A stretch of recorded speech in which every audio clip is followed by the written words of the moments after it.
Main Street, North Adams is about as classic a New England downtown as there is anywhere. Only a few blocks long, with several buildings that date back over a century, it looks like a place that's held on to its original unique charm for decades, on the north side of the street at least. And when the holiday decorations are up, it's easy to imagine Jimmy Stewart's George Bailey character running through the snow and wishing a Merry Christmas to the old building and loan. It's the kind of downtown that, as the expression goes, people can set their watches to, in a good way. Well, not too far from here on East Main Street is another place that during the holiday season, folks have been setting their watches to for over 30 years. It's probably a safe bet to say that in every town, in every county, in every state, there's always that one person who takes their Christmas decorating skills to a level that far exceeds all of their neighbors. But here in Massachusetts' smallest city, the locals don't seem to mind bestowing those duties upon one man. Of course, a collection like this one doesn't accrue overnight. I think the whole thing started when I was a kid. We used to go down and see my aunt every Thanksgiving, and coming back home, we'd go down Main Street of East Hampton, and they would always have their decorations up by then. So I always thought that was a pretty cool thing, and when I became a homeowner, I said, well, let's try some decorations. So the first year was probably 5 or 6 sets of lights around the pillars out front.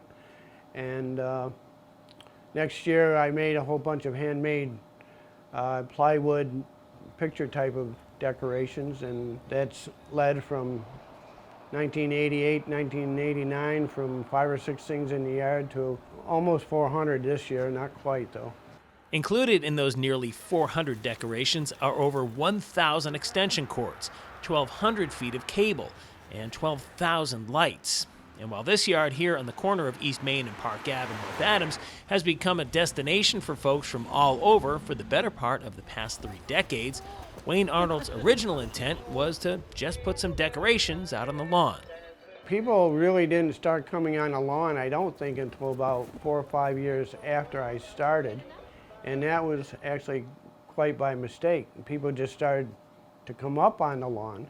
So then the following year I said, well, that's a pretty good idea. So we put a sign out front that said, you're welcome to look around and see what there is. And see what there is, they have done. Kids and adults have been getting a kick out of walking through this ornamental maze of flashing lights and music for generations.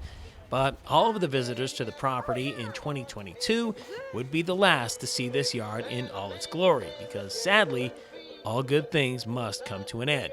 It was a realization that Arnold had not from looking at his electric bill, but from seeing just how much work was involved in making a float for when he was chosen as Grand Marshal in the 2022 Fall Parade. While I was doing that, I said, yeah, this is it. I'm ready. Athletes say they know when they want to retire, and I guess that's the way it hit me.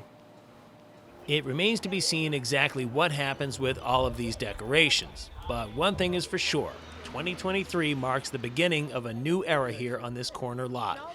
And while 467 East Main Street will just be another yard like any other, surely someone will take the baton and have a very bright future, at least during the month of December. Well, it's probably going to be a dark yard, unfortunately.